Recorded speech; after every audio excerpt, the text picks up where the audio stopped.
Welcome to this video on peer-to-peer learning walks. It's subtitled An Introduction to Unobtrusive Divisional Learning Walks, and this forms part of our CPD program. So what are we asking you to do? So to cut a long story short, we'd like you to go and see some other teachers teach. For now, try and keep it within division. I suppose if you've got a friend, in another division that doesn't mind you popping in, then who am I to stop you? But ideally, over the course of the next 3 or 4 weeks, we'd like each member of teaching staff to complete 4 learning walks. These can be any length that you like. Obviously that will be determined by what you're invited to see, but you need to discuss that beforehand. Don't just turn up without a sense of what you're specifically looking for, otherwise the process loses its value a little bit. So just pick one thing to focus on. So find some folks in your division who are happy to have you pop along to see them teach. It's absolutely essential that you agree the lesson and the time frame in advance, and also importantly that the teacher being observed retains the right to say, actually it's not going great today, let's reschedule, come back another time. The observation itself can be 5 minutes to see someone's lesson start routine or something like that, or it could be a full lesson. It's entirely up to you and your colleague, what the focus is and how busy you are, that sort of thing.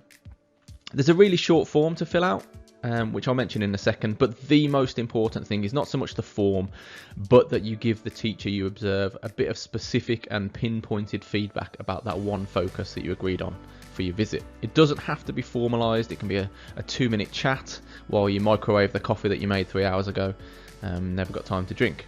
And that's it. Just try and do that 4 times if you can. If you're fractional or if you're insanely busy and you can't manage 4, how about 3? Or 2, or even 1.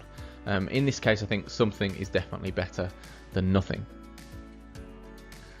So why are we asking you to do it? Perhaps for me, the key thing is that we're trying to effect a bit of a culture shift in terms of openness to peer support, sparking conversations around pedagogy, our thought processes as teachers, the techniques that we use, and maybe even a bit of a gentle challenge here and there to teach a little bit better tomorrow than we did yesterday. So hopefully you can see the emphasis with it being peer-to-peer is very much on low pressure, self-directed, peer-to-peer sharing of practice and experience. Essentially, it's up to you because we want you to have ownership. You might want to go and see someone that you know is really good at something, and they're basically therefore modeling for you that thing, and you can learn from them and how they do it. Maybe it's something new, maybe it's something you've forgotten how to do, who knows. There's the opportunity to give and receive a little bit of peer support. You might see someone hit a wall in a lesson that you've previously been up against yourself, and then together you can kind of talk through how you're going to get over that wall the next time. You can use it as an opportunity to reflect on your own practice and maybe even steal some of the good stuff that you see. And finally, we want to build a culture where you feel happy as a teacher to take risks in your classroom. And so to have a second set of trusted eyes can be really helpful, and it reduces this, doing it in a peer-to-peer fashion reduces that anxiety that comes from thinking, oh no, what if it goes wrong, I'm gonna have to get re-observed, I'll just play it safe. We want to get away from that, because ultimately what we want is we want you to benefit. It's not just about feeding some kind of data monster. That's a beast that can never be satisfied, isn't it? But it's about setting the conditions where we can draw on our vast experience, the skills and the expertise that's waiting to be uncovered already there in our divisions. So what are the college key priorities? Well, the college has 3 key priorities at the moment in terms of development of teaching and learning that have been identified across the college for a little while now, and they're questioning, firstly. Secondly, formative assessment, stretch and challenge. Those are kind of the 3 key priorities. And so if it's possible, try and pick something from one of these key areas as a focus for your peer-to-peer observation. Watching someone's questioning, for example, might be valuable if they're having a go at strategies like pose, pause, pounce, or think, pair, share, or something else. Maybe you could pick something from the how-tos. Formative assessment might be, essentially checking for understanding as you're teaching, to inform what to do next. So maybe using multiple choice quizzes, diagnostic questions, mini retrieval tests, exit tickets, that sort of thing. You might want to see some stretch and challenge strategies being used for students who complete their work quickly. Maybe you've got a colleague who's really good at thinking up stretch and challenge activities. Why don't you ask if you can pop in and see them doing their thing? And then finally, to maintain kind of the spirit of what we're trying to achieve here, feel free to ignore this and agree a topic of your own choice. There might be something you've been dying to try. It might be, I don't know, dual coding or scaffolding or something like that. And you think that would be a better fit for you for where you are right now. That's fine. It's your call. You're absolutely trusted.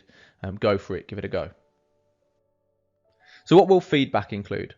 So I said the whole process is not about feeding the data monster. Instead, the feedback form is predominantly for the person you observed. And for this reason, although I will be able to see who's filling in the form, I'm not asking for the name of the person you observed. You do not need to name them.